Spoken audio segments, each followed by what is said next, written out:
Good evening all, and welcome. I hope you're ready, because the Skinwalkers are waiting. Why don't you join me in the woods?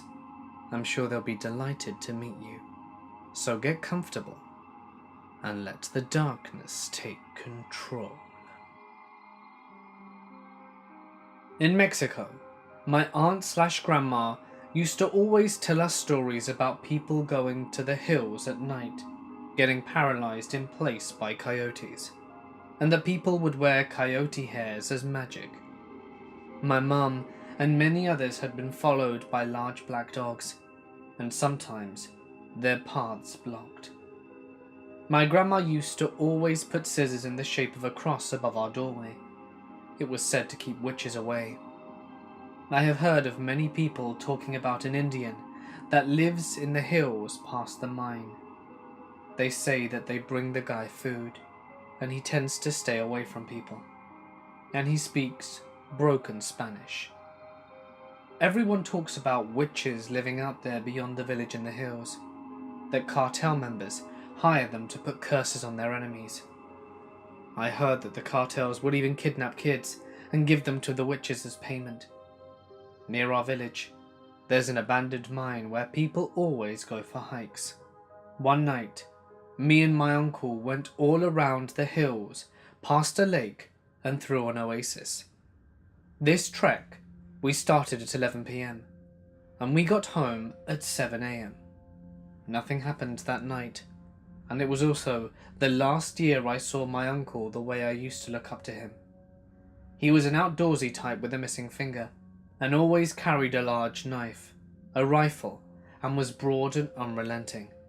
And I always compared him to Crocodile Dundee, and we used to always go on hikes when herding sheep. I had trouble keeping up with him, but he knew the land very well and moved through the rocky hills with agility. After the years this happened, the following year I visited, he had become the laughingstock of the town, a drunk, skin and bones, teeth falling out, a weak man who was always shaky. The heir to my grandparents' land. He had been respected before, along with my other uncles. Now even they looked down on him and were embarrassed. Only last year had I seen him at his peak, when we went on that 8-hour hike to go hare hunting. The moon was full and everything out of the hills was illuminated. On our hike I asked him, what would we do if we saw a coyote? He joked and said that coyote hairs are good luck, and he'd wear one on his belt to get better luck with the ladies. Then he followed it by saying they're more scared of us than we are of them. I'll skip everything leading up to it, but we have 2 dogs with us, both German Shepherds. One of our dogs went ahead to the mine, which was still a good 10 minutes from sight. There were holes all over the ground, so we were going slowly. They both would occasionally get ahead of us and wait for us, or come back and repeat. They knew the path well, so it wasn't unusual for them to go ahead and wait for us near the mine. At this point it was around 3 a.m. Right as we were reaching it, we saw a big white owl flying overhead, and my uncle joked that it was a witch.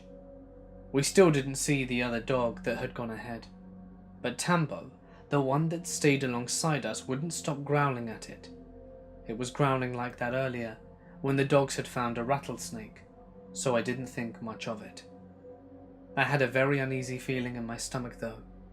I told my uncle I said I was going to go check if the mine was flooded, while he was looking for Firulisi, the other dog.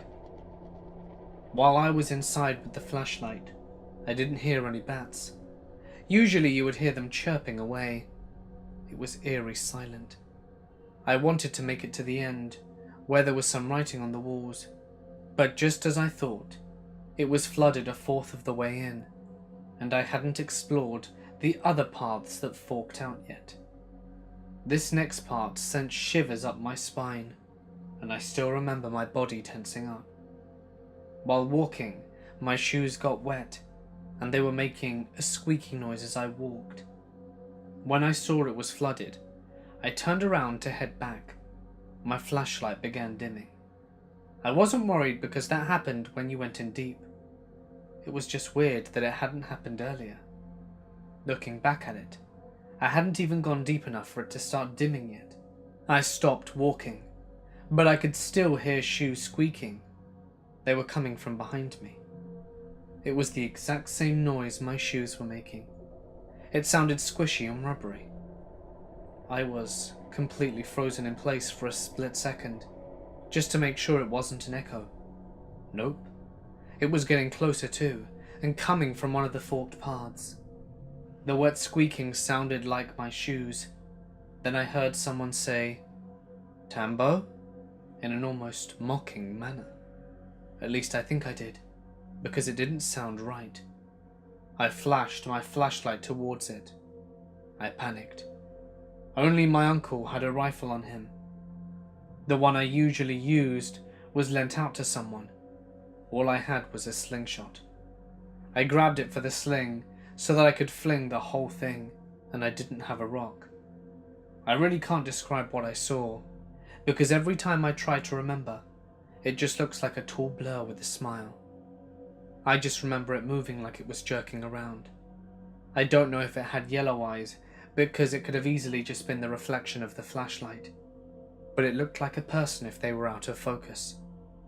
I threw my slingshot at it, and it just made a noise like a screeching tire.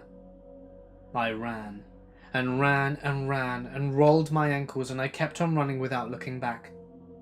When I went outside, I saw Tambo growling at me. He kept growling at the entrance, and then I ran past him too. Tambo started following me, whispering. I wanted to go to my uncle because he was like a mountain. I was tearing up. We were a good 3 hours from anyone else, and I thought we were going to die. I just wanted to get my uncle, because at the time I felt like he could take down anything.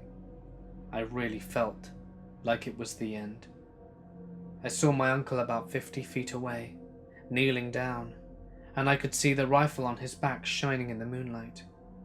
When I reached him, he was crying.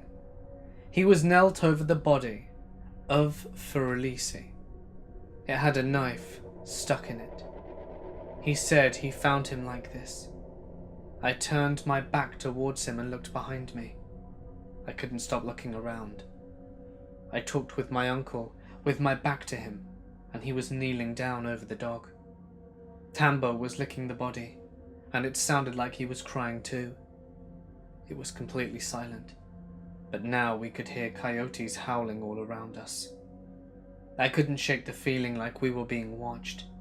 We were surrounded by hills, and all I could hear was the nearby stream. Once all the howling stopped, my uncle put the body in a crevice.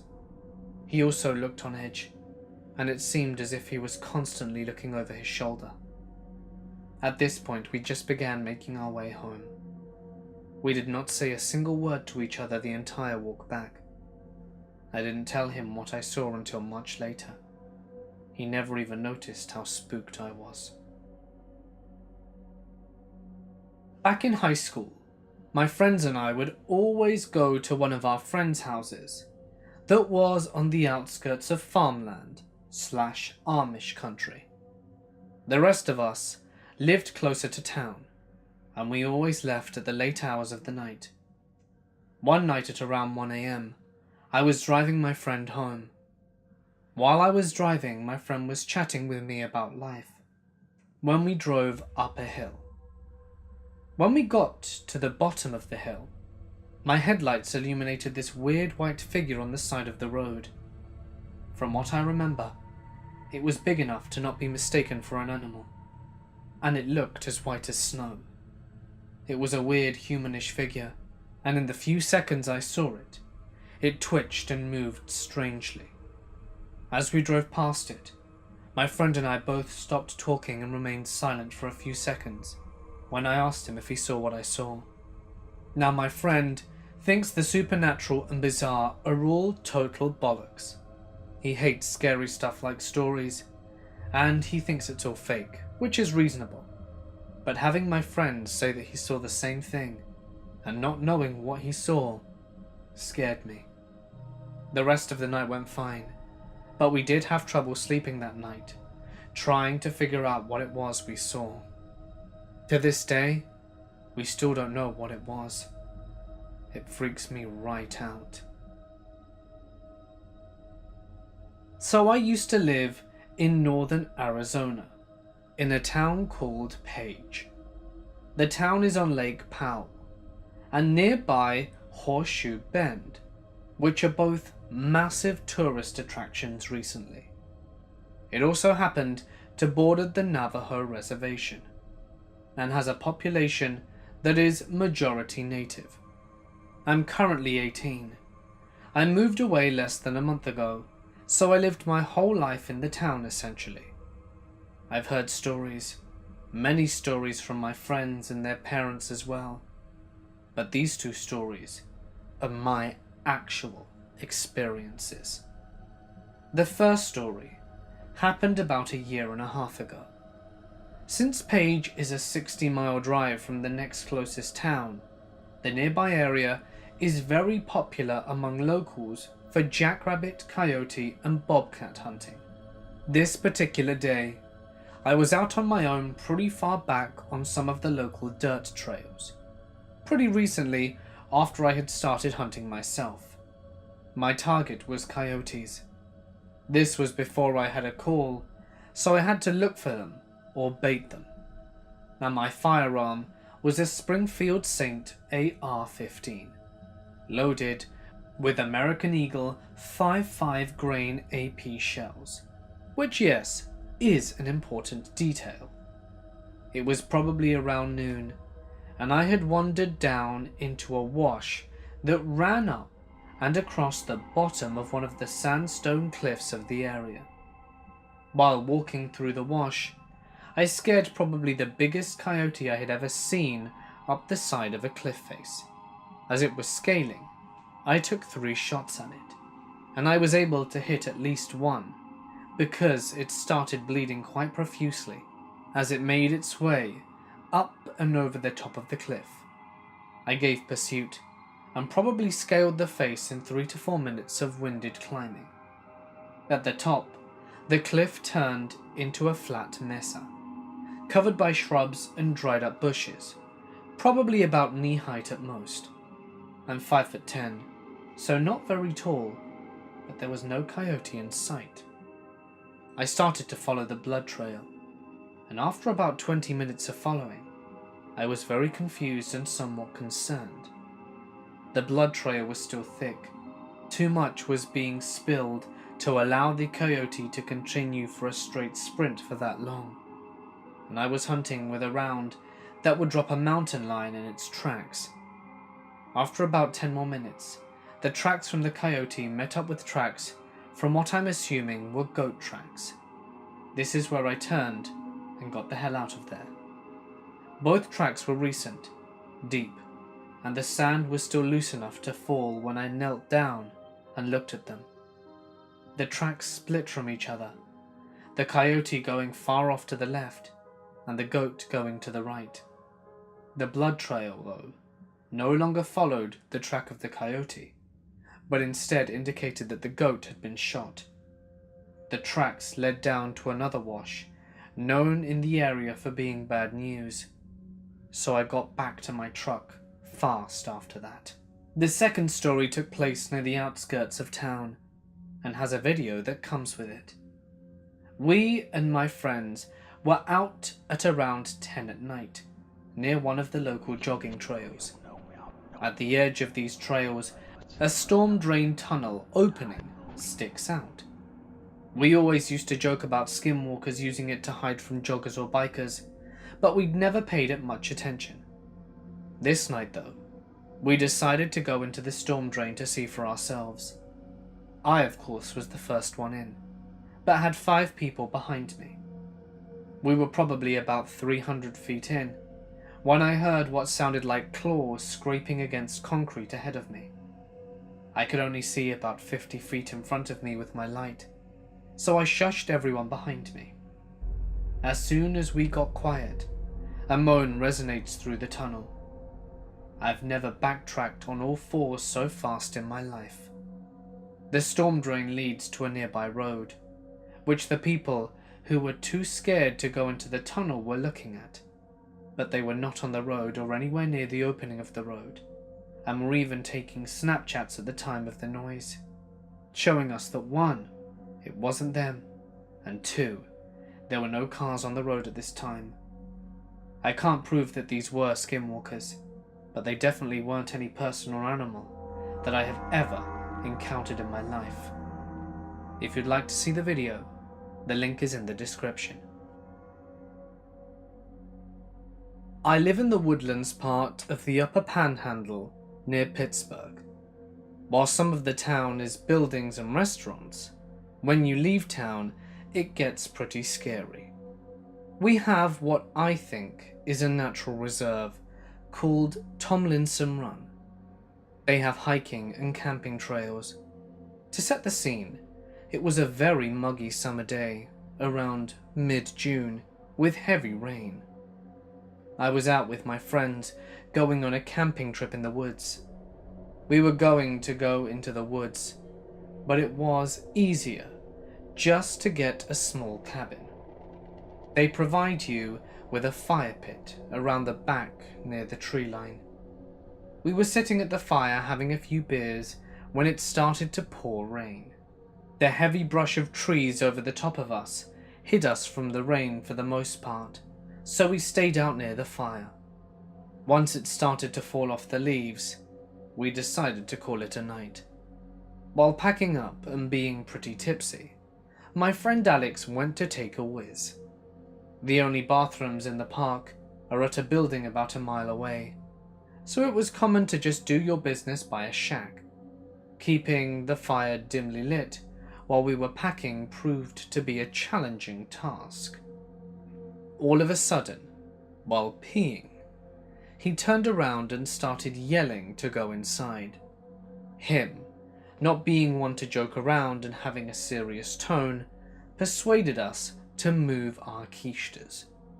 We grabbed all of our chairs and firewood and hauled it into the cabin. He came in about 10 seconds after us and locked the door. He explained that he saw a wolf along the tree line off to our right stalking us, maybe looking for an easy snack. Now, to make sure you get the layout of the cabins, I'll explain. Each cabin had 4 beds and 1 platform in the roof that someone could sleep in. The 2 beds are bunkers, and each had a window above the first bed and below the second. There was also a window on the top bed. The cabin was designed like an old Indian cabin, with a round room and squared off walls. Being a cheap $50 a night cabin, there were no lights or power outlets in this one. We expected this, having been there several times, so we brought flashlights and portable chargers. Once we got inside, we all kind of just laid there planning out our next day, since there were 4 of us. I decided to sleep on the 2nd floor bed, and took the ladder up and pulled it to form a railing. We all dozed off as it had been a long day. About halfway through the night, what I would guess to be around 2 a.m, I woke up to find my friend James sprinting into the room screaming. Apparently he had been outside peeing when he thought he heard a wolf howl, but in a deep tone. This was strange, as we had never seen many wolves around, and they usually had high-pitched howls. When he went on to say that when he turned to look to where he heard the noise, he saw something standing on 2 feet, with claw-like hands looking back at him. This freaked us all out, and we decided not to go outside until the morning. We all got back into our beds, and I turned over and tried to fall asleep. I had a very uneasy feeling in my stomach, and felt as if someone was watching me. I rolled over and looked out the window, and that's when I saw it. It was crouching down facing away from me, but its head was turned, staring at me. As soon as I realized I was looking, it stood up and sprinted away. Not like any sprint or person I'd ever seen. It was about 8 feet tall and ran like an Olympian. I tried to brush it off as a hallucination, but I knew that what I had seen was real. The next day we all agreed to leave, and I told my friends in the car what I had seen. Alex then said that's what he saw when he was peeing, but didn't want to freak us out, so he stayed quiet. I wasn't sure what it was until I researched it some more. To this day, I haven't been back to that campsite or into the woods. Sometimes, when I'm walking at night around my neighborhood, I can feel eyes on me, and I know exactly what is watching me. I had just gotten out of my boyfriend's car outside my house and had walked around the front of the car to kiss him goodbye. 2 houses down, there was a street light, and all I saw from the corner of my eye was a black figure that was around 6 to 7 feet tall. Keep in mind, when I went around the car initially it wasn't there, but in the little time it took me to say goodbye, it had showed up right near the streetlight. From where I stood, it was 2 houses down. I was terrified and asked my boyfriend if he saw the deer too, and he told me it wasn't a deer and to slowly back away towards my house. Neither of us stopped looking at it because we were scared it was going to move. What I saw was a 6 to 7 foot solid black figure. It had the body of a wolf, tall but not overly wide. It had what looked to be antlers on its head. It was a dark shade of black, to where even in the light you couldn't really see major details, just an outline. The thing didn't move much or fast at all, but when I first looked, it had its head down and turned away from me. But as I was backing away, it turned its head, facing straight towards me. Like I said, it was hard to see details, but its eyes were a deep blood red. I was absolutely terrified. It didn't move, just held its gaze in my direction, and I made the mistake of staring into its eyes. It was almost like a trance. I couldn't move away or walk anymore because I was petrified of moving. It didn't move or turn its head until my dad opened the door to ask what was happening. I kept my gaze, and it turned and ran off into the woods behind the house 2 doors down. It ran very fast and seemed to sway while running. It ran like a big cat would, where it sways and runs low, not like a wolf or deer would run tall, bouncing up with each step. I went inside and asked my dad if he could go over the video surveillance, since we have cameras pointing outwards from all directions except the backyard. When we went to watch over it, we saw a dark shade of something tall and big. It seemed like a blob of black, which was weird, since the cameras are night vision and heat sensitive. They picked up on cats and dogs at all times of the night, and they showed up in white. However, this huge shade moving in the same direction as where I saw the figure showed up as black. My dad deleted the video because of his views on subject retaining to paranormal or supernatural. But my current boyfriend brought up the topic of skinwalkers and explained to me what it was. We looked into it. I never cared much about what it was or why it was here. Just seeing whatever the thing was terrified me.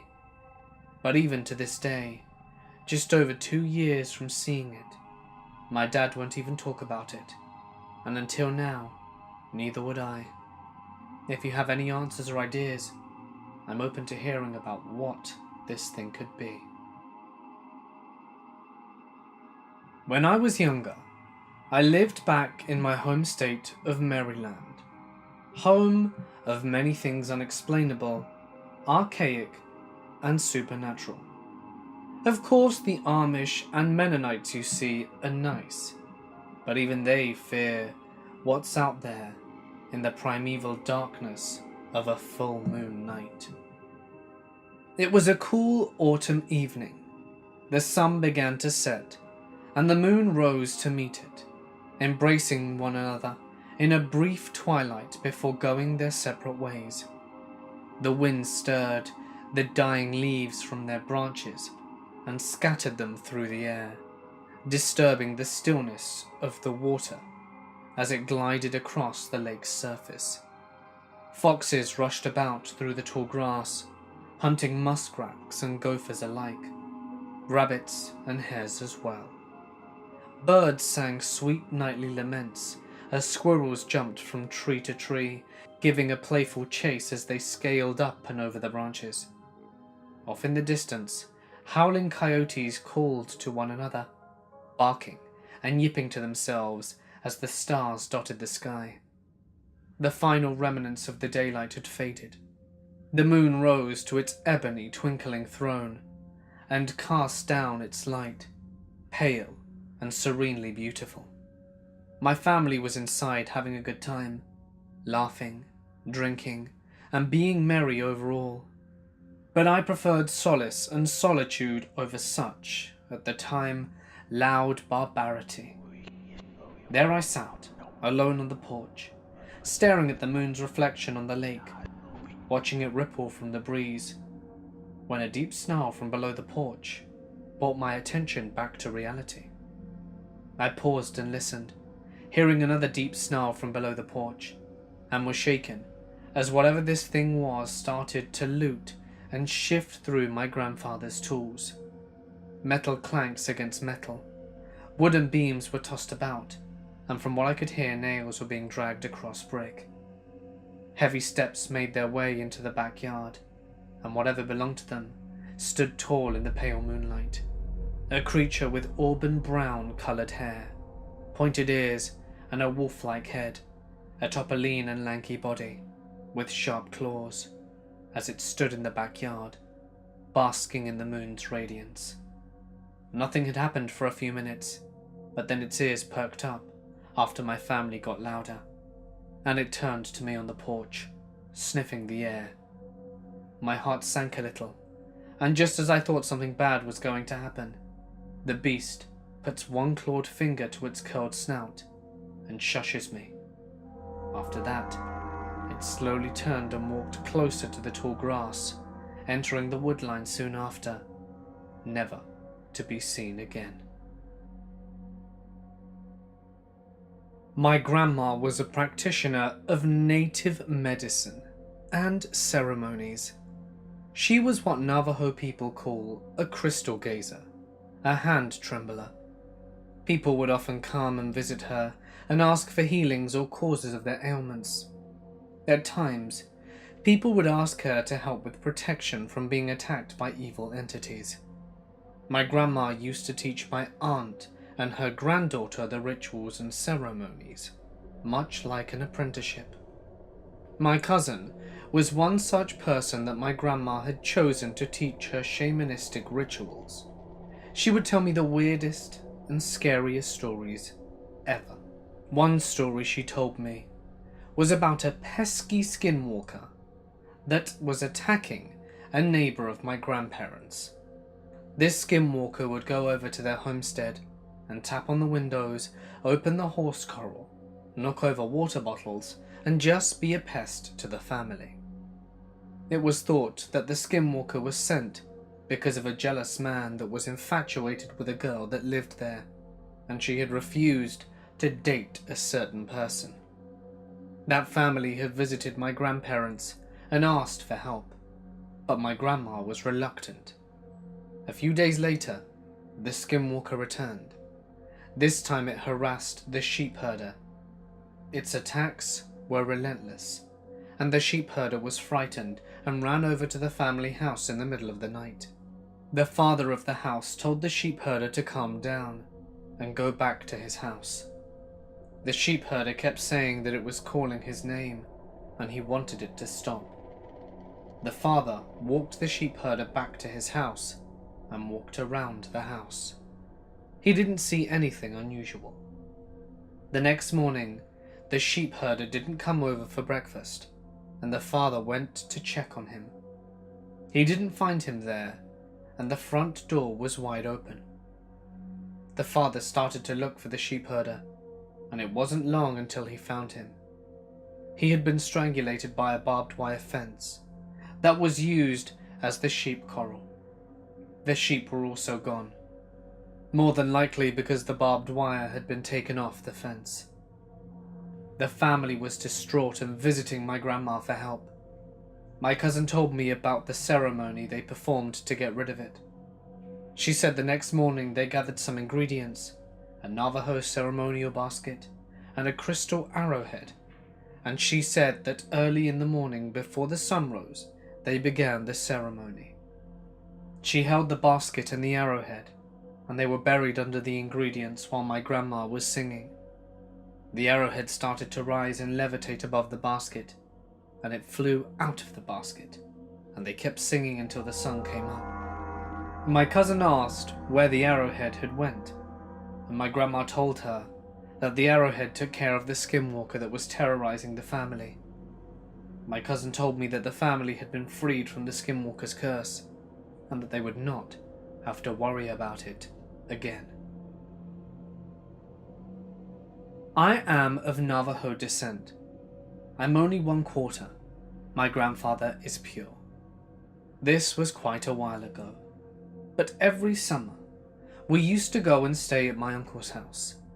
He has 3 floors, and the basement was pretty much the living room and had a slope that went above ground, so it was only half underground and had windows and everything. So for some odd reason, they leave these huge windows open at night. I've seen skinwalkers snooping around pretty often, and mainly as distant silhouettes or 6-foot-tall coyotes. Could you just be normal? So I knew exactly what to expect when you voluntarily leave a window large enough for a person to easily climb through. Let's go off on a bunny trail real quick. This situation made me uncomfortable because of stories about when we were babies.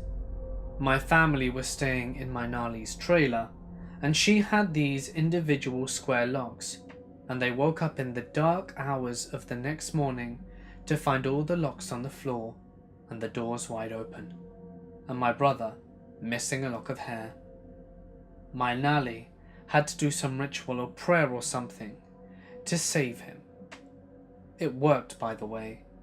He grew up to be successful and is currently following his dreams. But back on track. So we're all getting ready for bed.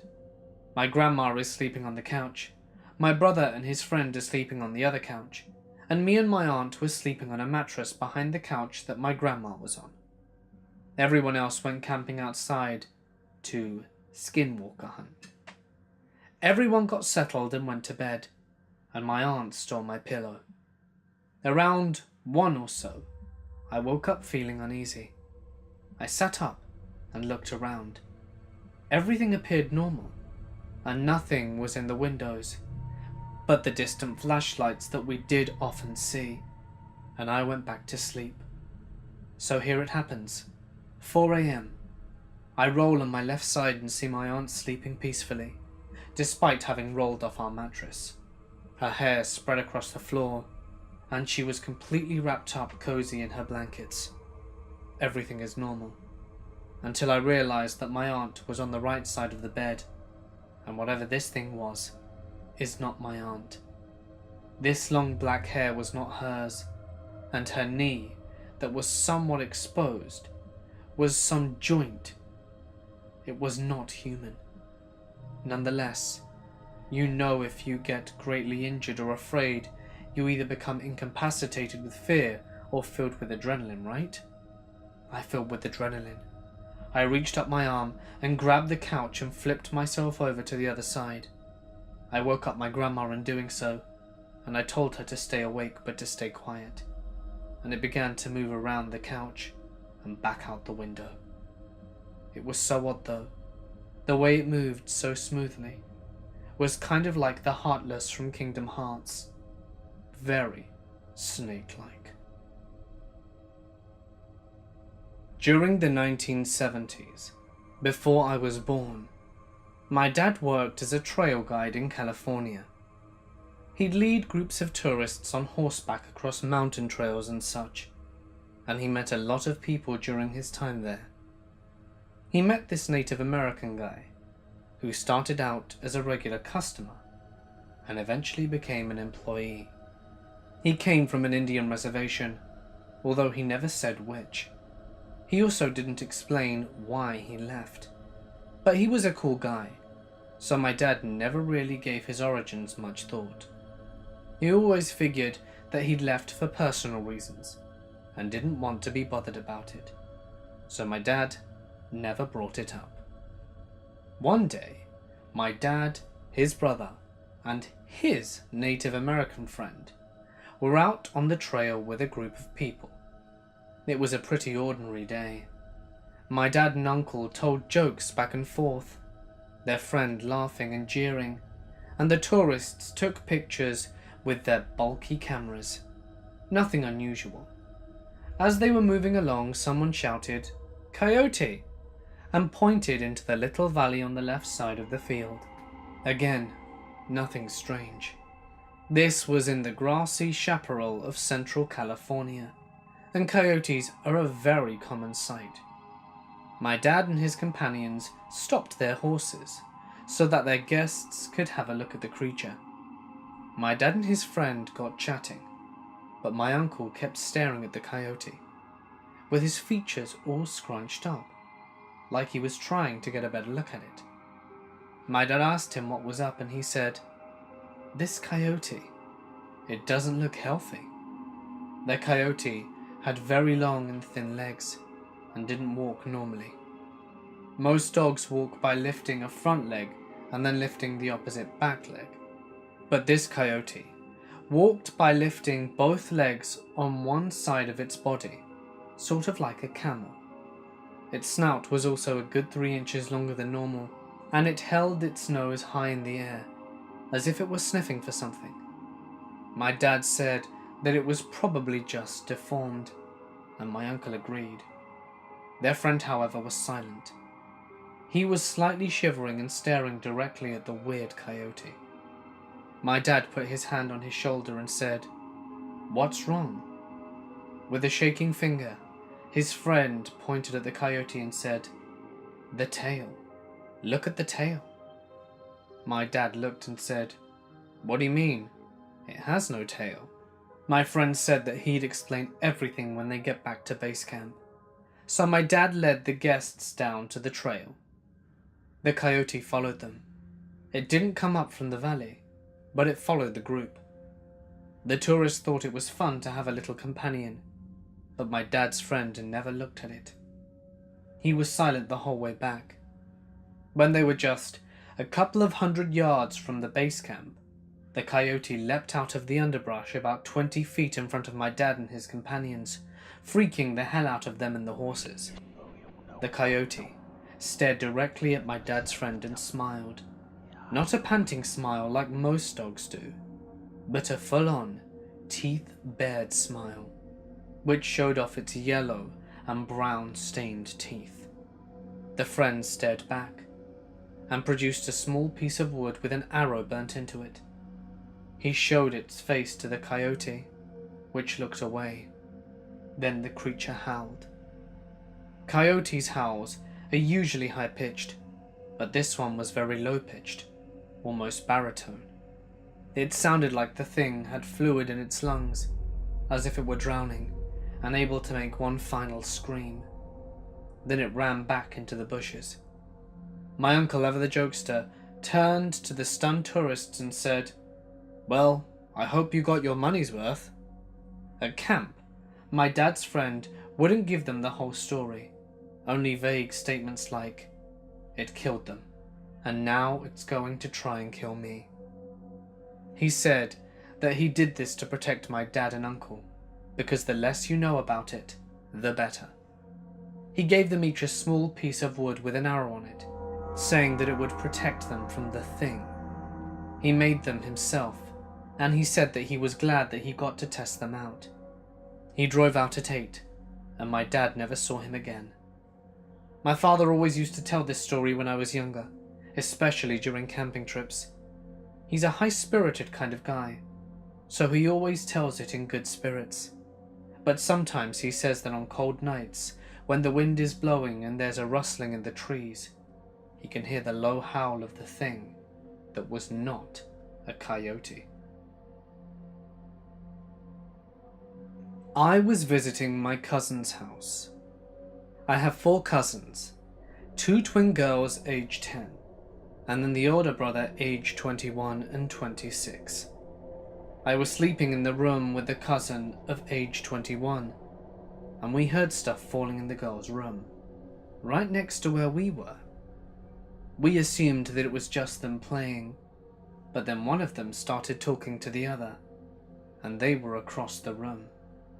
So my cousin stepped out of the room to go check, and I watched over his shoulder through the doorway. Right as the girls were explaining that stuff was falling without provocation, a sort of humanoid thing came bursting out the closet.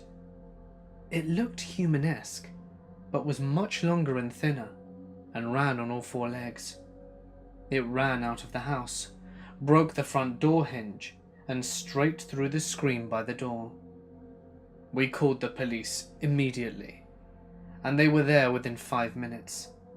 They looked in a 5-mile radius and nothing was found. They gathered DNA from the door, and apparently this thing was cut by the shattering wood on the door, and there were small amounts of blood on it. They ran tests, and it was determined to be inconclusive. They said it was similar to human DNA, but not in the way ape DNA is similar. It wasn't a human though. They knew that. So to this day, we have had no incidents with whatever this thing is. They still live in the house and have had no problems, but we have zero explanation for what happened and what that thing was and how it got into the house. Hey guys, it's Mort here and thank you so much for listening. I hope you enjoyed tonight's Skinwalker stories. I know these are some of your favourites.